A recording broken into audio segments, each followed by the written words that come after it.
তামোল আবকাৰী বিভাগৰ জিম্মাত অদ্ভুত কাণ্ড। আবকাৰী বিভাগৰ জিম্মাৰ পৰাই চুৰি হ'ল কেইবা লক্ষাধিক টকাৰ বিভিন্ন ব্ৰেণ্ডৰ সুৰা। তামোলপুৰত আবকাৰী বিভাগে জব্দ কৰা লক্ষাধিক টকাৰ বিভিন্ন ব্ৰেণ্ডৰ সুৰা চুৰি। তামোলপুৰ জিলা আয়ুক্ত কাৰ্যালয়ৰ চৌহদৰ ভিতৰত আবকাৰী বিভাগে জব্দ কৰা সুৰা চুৰি কৰিলে কোনো লোকে। তামোলপুৰ জিলা আয়ুক্ত কাৰ্যালয়ৰ আৱাসগৃহৰ পৰা চুৰি কৰিলে সুৰাখিনি। আয়ুক্ত কাৰ্যালয়ৰ আৱাসগৃহৰ কেইবাটাও পৰিয়াল থকাৰ পিছতো কোনে চুৰি কৰিলে সুৰাখিনি তাক লৈ চাঞ্চল্যৰ সৃষ্টি হৈছে। উল্লেখযোগ্য যে তামোলপুৰ জিলা সদৰৰ সৌৰাগুৰিত বাক্সা জিলা আবকাৰী বিভাগে ডিবি ৱাইন শ্বপত দুমাহ পূৰ্বে অভিযান চলায়।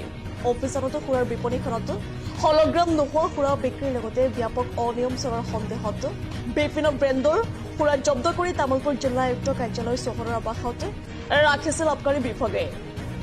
কিন্তু আদালতৰ ৰায়দানৰ পিছত আজি জব্দ কৰা সুৰাখিনি বিপণীৰ মালিকে চমজি ল'বলৈ আহোঁতে ধৰা পৰে সুৰা চুৰিৰ সমগ্ৰ ঘটনাটো।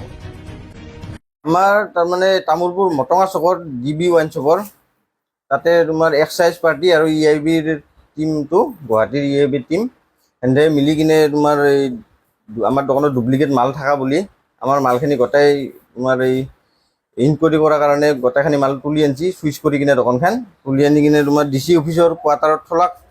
DC অফিচৰ কোৱাৰ্টাৰত থোৱাৰ পিছত তোমাৰ এইটো মালটো লেবত টেষ্ট কৰা হ'ল। চব হোৱাৰ পিছত আমি কেছত জিতলোঁ। কেছ হৈছিল, কেছত জিতলোঁ আমি। জিতাৰ পিছত এতিয়া দোকান খোলাৰ অৰ্ডাৰ আহিল। দোকানখন খোলাৰ অৰ্ডাৰ অহাৰ পিছত আমি মালটো নিব অৰ্ডাৰ দিলে। তাৰপিছত মালটো নিবাজি আহোঁ আমাৰ এই যিমান কোৱাৰ্টাৰত খিৰিকী চিৰিকী আছে চব খিৰিকী চিৰিকীবিলাক খোলা। খিৰিকীৰ ওচৰৰ মাল বহুতখিনি লাখ টকাৰ মাল নোহোৱা হৈ আছে। ইয়াতে আমি আহি দেখা পালোঁ এইবিলাক চব খালী ৰাটন কৰি ফেলছি। এইগিলা চব নি কিনে খালী কৰি ফেলছি। কি বিচাৰিছে মানে আমি গোটেইখিনি মাল আমি পোৱাটো বিচাৰোঁ আৰু ইয়াৰে সম্পূৰ্ণ দায়িত্বটো তোমাৰ এক্সাইজ পাৰ্টি আৰু EIB টিম এইটো সিহঁতৰ তাতে যাব। আৰু এইটো মালখিনি নাপালেতো এইটো আমি কেছ কৰি দিম।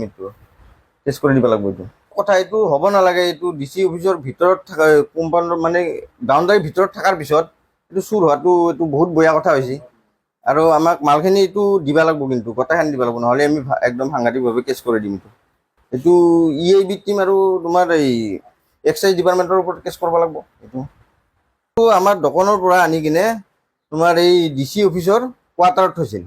এইটো বাউণ্ডাৰী থকা চাৰিওভাগে বাউণ্ডাৰী আছে, তথাপিতো মাল এনেকৈ ইমান লাখ টকাৰ মাল কেনেকৈ এনেকৈ গায়ব হ'ব পাৰিল? তোমাৰ খিৰিকী চিৰিকী চব খুলি কিনে লৈ গৈছে, কেনেকৈ হ'ব পাৰে এনেকৈ?